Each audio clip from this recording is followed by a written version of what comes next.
Assalamualaikum at magandang araw nga pala sa inyong lahat mga kabalbas. Ngayong araw nga ito ay magluluto kami ni Mrs. ng wajit o biko.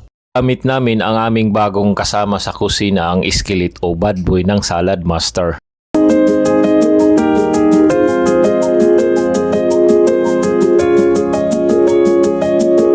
Ang una po natin gagawin ay ibabad po muna natin ang ating glutinous rice o bigas na malagkit ng 1 or 1.5 hours sa tubig para lumambot po ito at madaling lutuin at hindi matakaw sa tubig.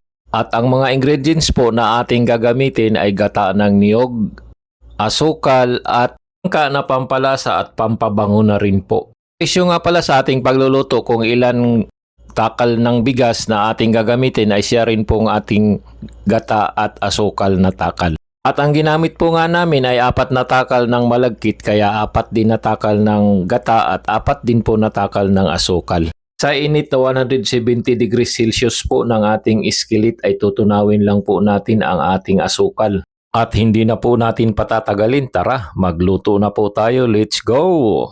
At ang una nga po namin ginawa ay amin munang pinainit ang skillets at nilagay na po namin ang gata at ang asukal. Sama-sama na po at halo-haloin lang po natin hanggang sa matunaw na po ang asukal.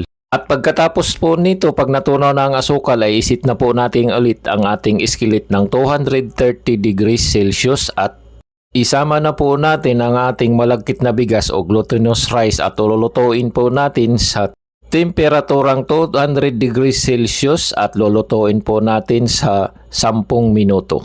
At hahaluin lang po natin ito ng 1 o 2 beses. At pagkatapos po ng 10 minuto ay atin pong ibababa ang temperatura ng 150 degrees Celsius. Lulutuin po natin sa loob ng 15 minuto, ngunit hahaluin po natin in every 3 minutes po. At pagkalipas po ng 15 minutes, ayan, luto na yung ating wajit o biko.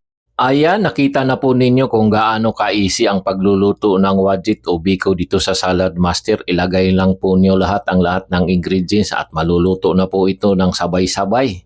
Ganito po ang magagawa ng Salad Master, kaya halina po kayo, mag-Salad Master na po tayo. Alright! Mag-invest na po kayo ngayon at baka bukas ay mababawi nyo na ang iyong investment.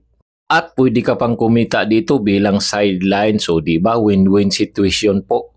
At kung gusto mo pong malaman kung paano, mag-comment ka lang po dito sa aking video para po mapag-usapan natin ang iba pang mga detalye. Alright? Ang Salad Master po ay one-time investment at we change our life. Thank you for watching. Bye-bye po. See you sa next vlog ko mga kabalbas.